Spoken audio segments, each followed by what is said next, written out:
우리에게 주신 하나님의 말씀은 예스겔 16장 53절에서 63절 말씀입니다. 내가 그들의 사로잡힘 곧 소돔과 그의 딸들의 사로잡힘과 사마리아와 그의 딸들의 사로잡힘과 그들 중에 너희 사로잡힌 자의 사로잡힘을 풀어 주어 내가 내 수욕을 담당하고 내가 행한 모든 일로 말미암아 부끄럽게 하리니 이는 내가 그들에게 위로가 됨이라. 내 아우 소돔과 그의 딸들이 옛 지위를 회복할 것이요 사마리아와 그의 딸들도 그의 옛 지위를 회복할 것이며 너와 내 딸들도 너희 옛 지위를 회복할 것이니라. 내가 교만하던 때에 내 아우 소돔을 내 입으로 말하지도 아니하였나니 곧 내 악이 드러나기 전이며 아람의 딸들이 너를 능욕하기 전이며 너희 사방에 둘러있는 블레셋의 딸들이 너를 멸시하기 전이니라. 내 음란과 내 가증한 일을 내가 담당하였느니라. 나 여호와의 말이니라. 나 주 여호와가 이같이 말하노라. 내가 맹세를 멸시하여 언약을 배반하였은즉 내가 내 행한 대로 내게 행하리라.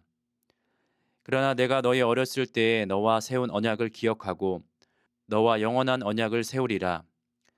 내가 내 형과 아우를 접대할 때에 내 행위를 기억하고 부끄러워할 것이라. 내가 그들을 내게 딸로 주려니와 내 언약으로 말미암음이 아니니라. 내가 내게 내 언약을 세워 내가 여호와인 줄을 내가 알게 하리니 이는 내가 내 모든 행한 일을 용서한 후에 내가 기억하고 놀라고 부끄러워서 다시는 입을 열지 못하게 하려 함이니라. 주 여호와의 말씀이니라. 아멘. 누구에게나 꺼내어 놓고 싶지 않은 흑역사가 있을 것입니다. 남에게 말하고 싶지 않은 부끄러운 과거의 모습들이 있습니다. 큰 실수를 하거나 남에게 잘못을 저지르거나 공개하고 싶지 않은 흑역사들을 한 가지씩은 가지고 있을 것입니다. 오늘 본문에 나타난 하나님께서는 그런 흑역사를 꺼내어 놓으라고 말씀하고 있습니다.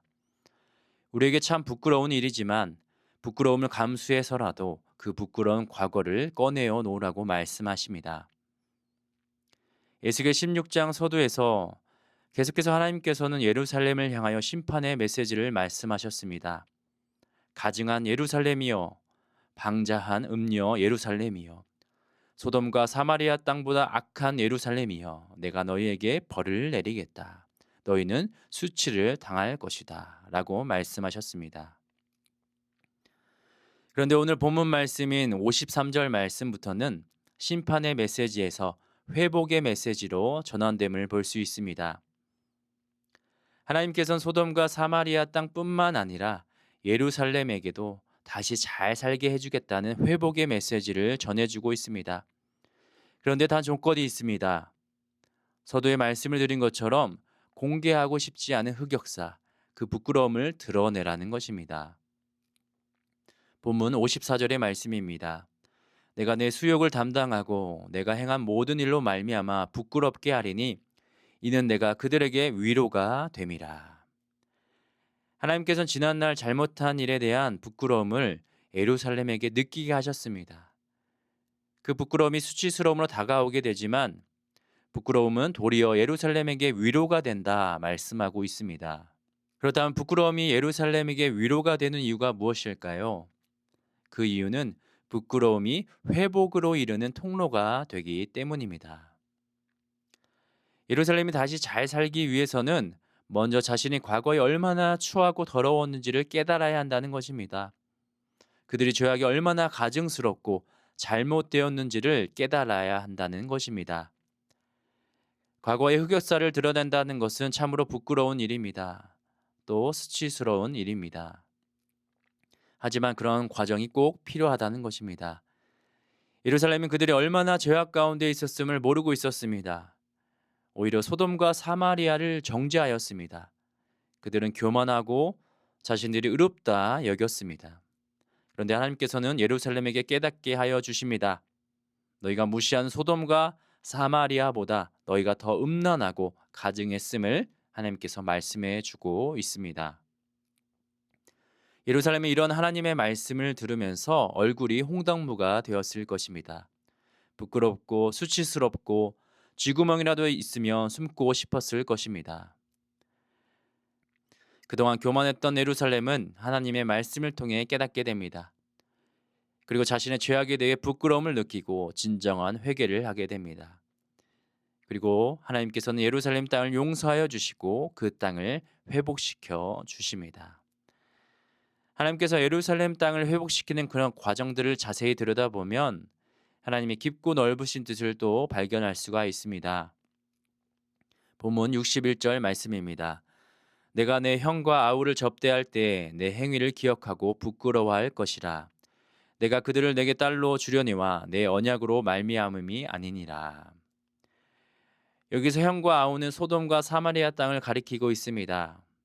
소돔과 사마리아는 예루살렘과 과거의 자매로 비유했던 곳입니다. 그런데 여기서는 딸로 비유하고 있습니다. 하나님께서는 예루살렘을 회복하실 때 예루살렘만 회복시키지 않으셨습니다. 소돔과 사마리아 땅도 함께 예루살렘을 회복시켜 주십니다. 하나님께서는 무너졌던 이웃 주변과의 관계를 회복시켜 주심을 알 수 있습니다. 하나님의 회복은 예루살렘에게만 이루어지는 것이 아니라 주변과의 관계까지 회복시켜 주심을 알 수 있습니다. 하나님께서는 우리 각자 개인의 부끄러움을 회복시켜 주시는데 그치지 않으십니다. 하나님께서는 우리 주변의 이웃과 공동체에도 함께 회복시켜 주십니다. 나의 흑역사를 드러냄으로써 하나님이 나를 회복시켜 주시고 나로 인해 이웃이 회복되고 공동체가 회복되는 은혜가 있게 될 것입니다. 진정한 회복은 자신을 부끄러워하는 줄 아는 데서 시작됩니다. 하나님께서는 우리가 우리 죄를 드러내길 원하시고 그 죄로 인하여 수치를 느끼게 하시고 우리를 회복의 길로 인도하여 주십니다.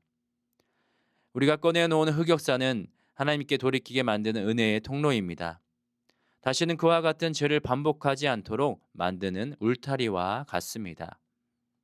우리의 죄를 고백하고 하나님의 용서함을 받고 회복되는 삶이 되기를 소망합니다. 우리를 날마다 새롭게 하실 주님을 굳게 믿으며 살아가기를 바랍니다. 사랑하는 광주 양림교회 성도 여러분, 우리의 부끄러운 흑역사를 하나님 앞에 꺼내어 놓으시기를 바랍니다. 하나님께서 우리의 마음을 아시고 우리를 회복시켜 주시고 우리를 통해 이웃과 공동체를 온전히 회복시켜 주실 것을 믿습니다. 오늘도 죄를 깨닫고 부끄러움을 알며 회복의 은혜를 누리며 살아가는 여러분 모두가 되시기를 주님의 이름으로 축원합니다. 함께 기도하겠습니다. 사랑과 은혜가 충만하신 하나님, 우리의 부끄러운 죄악을 용서하여 주옵소서. 우리의 부끄러운 흑역사를 고백할 수 있는 용기를 허락하여 주옵소서. 자꾸만 감추려고 하고 자꾸만 교만했던 우리의 모습 용서하여 주옵소서. 이제는 고백하게 하옵소서. 부끄러움과 수치스러움을 느끼게 하여 주옵소서. 그리고 하나님의 회복하심을 경험하기를 원합니다. 우리를 온전히 회복하여 주옵소서. 오늘도 말씀 듣고 세상을 향해 나아갑니다. 오늘도 부지런히 열심히 일하는 양림교회 성도들의 모든 일터 위에 복을 내려 주옵소서. 일용할 양식을 풍성히 거두게 하여 주옵소서. 하나님이 우리의 소망 되심을 보게 하여 주옵소서. 흩어져 살고 있는 내 가족과 자녀들을 위하여 간절히 기도합니다. 어디에 있든지 간에 하나님께 죄를 고백하며 회복을 경험하는 사랑하는 가족과 자녀들이 되게 하여 주옵소서. 육신이 연약하여 낫기를 간구하는 환우들이 있습니다. 예수님의 능력으로 치유함을 얻게 하여 주시고 오랜 시간 침상에 누워 계시는 장기 환우들과 어르신들이 전국 소망 붙들고 오늘 이 하루를 살게 하여 주옵시며 애쓰고 힘쓰며 돌보는 가족들 위해 날마다 새 힘을 더하여 주옵소서. 예수님의 이름으로 기도하옵나이다. 아멘.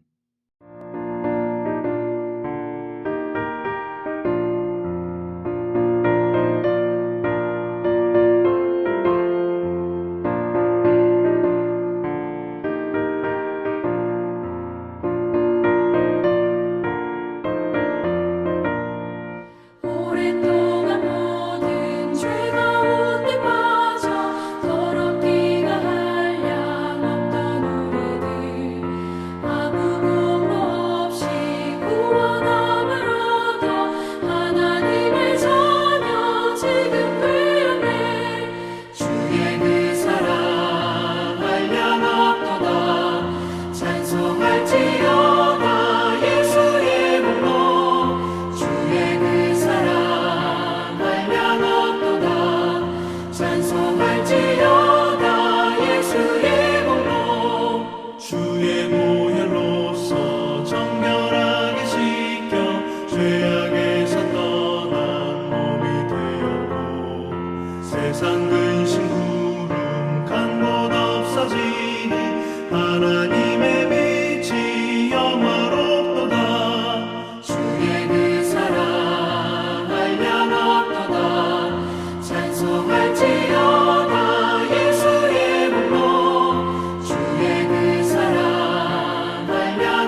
찬송을